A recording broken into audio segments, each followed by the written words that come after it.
नमस्कार, HQ TV के इस अंक में आपका स्वागत है और मैं हूं शिल्पा शर्मा। भोरंज विधानसभा क्षेत्र में चल रहे राजनीति के दांव पेच को लेकर वर्ष 2007 तक भोरंज विधानसभा क्षेत्र मेवा के नाम से जाना जाता था। बेशक ये एक आरक्षित विधानसभा क्षेत्र है, लेकिन इसके बावजूद यहाँ अब तक हुए 11 विधानसभा चुनावों में कांग्रेस पार्टी केवल 3 बार ही जीत सकी है, जबकि 1 बार जनता पार्टी और 7 बार भारतीय जनता पार्टी के प्रत्याशी ही विजयी हुए हैं। वर्ष 1990 से अब तक यहाँ भाजपा की लगातार जीत हुई है, जिसमें 6 बार लगातार भाजपा के ईश्वर दास धीमान जीतते रहे हैं। वर्ष 2016 में उनके निधन के बाद अप्रैल 2017 के उपचुनाव में उनके पुत्र अनिल धीमान 8000 से अधिक वोटों के अंतर से चुनाव जीते थे, लेकिन इसके बावजूद वर्ष 2017 के विधानसभा चुनाव में बीजेपी ने उन्हें टिकट नहीं दिया और कमलेश कुमारी को प्रत्याशी बनाया। मेवा यानी भोरंज विधानसभा की राजनीतिक पृष्ठभूमि देखें तो ये 1972 में कांग्रेस प्रत्याशी चौधरी धर्म सिंह ने आजाद प्रत्याशी रूप सिंह फुल को 4104 वोट से पराजित किया, जबकि भारतीय जनसंघ के प्रत्याशी अमर सिंह तीसरे स्थान पर रहे थे। 1970 में अमर सिंह जनता पार्टी के टिकट पर चुनाव लड़े और उन्होंने कांग्रेस के चौधरी धर्म सिंह को 1021 वोट से पराजित किया। 1982 में कांग्रेस के चौधरी धर्म सिंह ने बीजेपी के अमर सिंह को 1890 वोट से पराजित किया।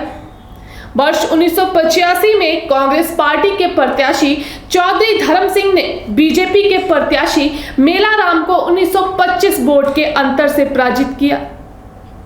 वर्ष 1990 के विधानसभा चुनाव में बीजेपी के प्रत्याशी ईश्वर दास धीमान ने कांग्रेस के धर्म सिंह को 11924 वोट से पराजित किया। इस चुनाव में बीजेपी को 20832 वोट और कांग्रेस को केवल 8908 वोट ही मिले थे। वर्ष 1993 में लंबे अरसे के बाद कांग्रेस वोट जुटाने में कामयाब तो हुई, लेकिन 447 वोट के अंतर से चुनाव हार गई।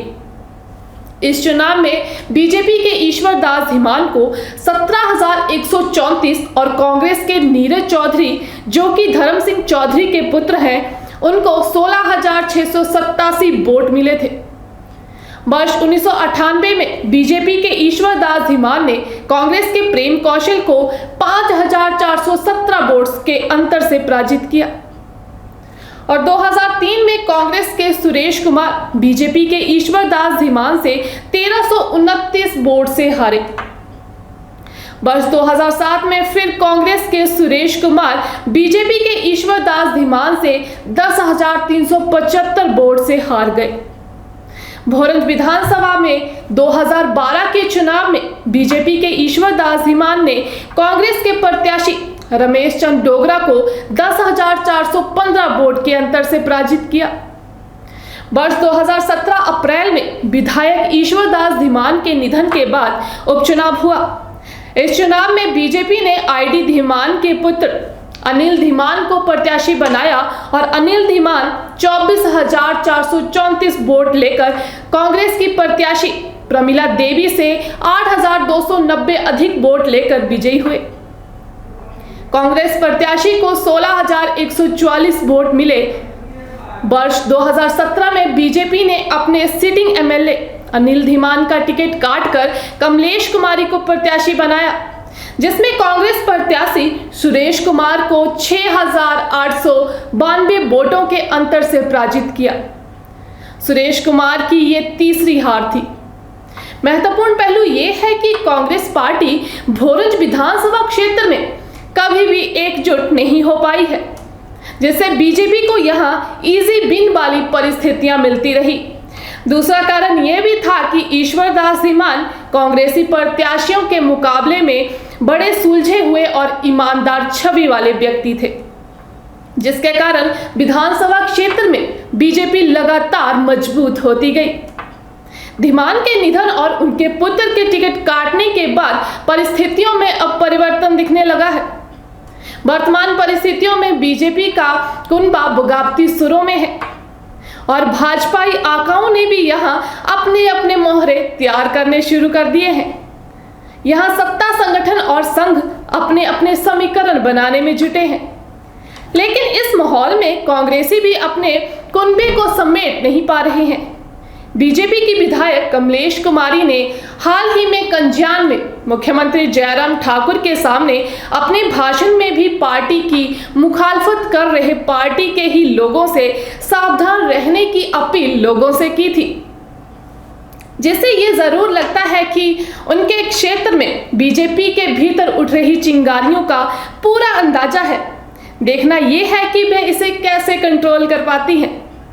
क्षेत्र के भाजपाई प्रत्याशियों पर नजर दौड़ाएं तो विधायक के अलावा जिला परिषद सदस्य पवन चंदेल, पूर्व विधायक अनिल धीमान, पूर्व प्रत्याशी रहे मेला राम के पुत्र राजकुमार मजबूत दावेदार माने जा सकते हैं। उधर कांग्रेस पार्टी वर्ष 1990 से लेकर अब तक कई असफल प्रयोग कर चुकी है और इसे कोई सफलता नहीं मिली है। यहां भाजपा के टिकटार्थियों की लंबी कतार बनती जा रही है। वहीं कांग्रेस पार्टी में भी नए चेहरे टिकट की कतार में दिखने लगे हैं। इनमें सुरेश कुमार, प्रेम कौशल, रमेश डोगरा, प्रमिला देवी, सुक्रांत भाटिया और अजय कुमार के नाम प्रमुख हैं। इस विधानसभा क्षेत्र में कांग्रेस पार्टी पूर्व मुख्यमंत्री वीरभद्र सिंह और सुखविंदर सिंह सुक्खू के खेमों में बंटी रही है। लेकिन वर्तमान में परिस्थितियां अलग हैं और निष्ठाएं भी अलग हैं। ऐसे में कांग्रेस किसे दुल्हा बनाती है ये तो वक्त आने पर ही पता चलेगा। लेकिन यदि पूर्व विधायक अनिल धीमान कांग्रेस में चले जाते हैं तो भाजपा यहां कमजोर पड़ सकती है। उधर पवन चंदेल के उपचुनाव में 4630 वोट लेकर दोनों दलों को हैरान कर रखा है। वे आजकल भगवा पटका लगाकर क्षेत्र में सक्रिय दिख रहे हैं, तो राजकुमार का शालीन व्यक्तित्व भी भाजपाइयों की नींद खराब कर रहा है। बहरहाल भोरंज विधानसभा क्षेत्र में भाजपा को सीट बचाना और कांग्रेस को सीट जीतना प्रतिष्ठा का प्रश्न बना हुआ है।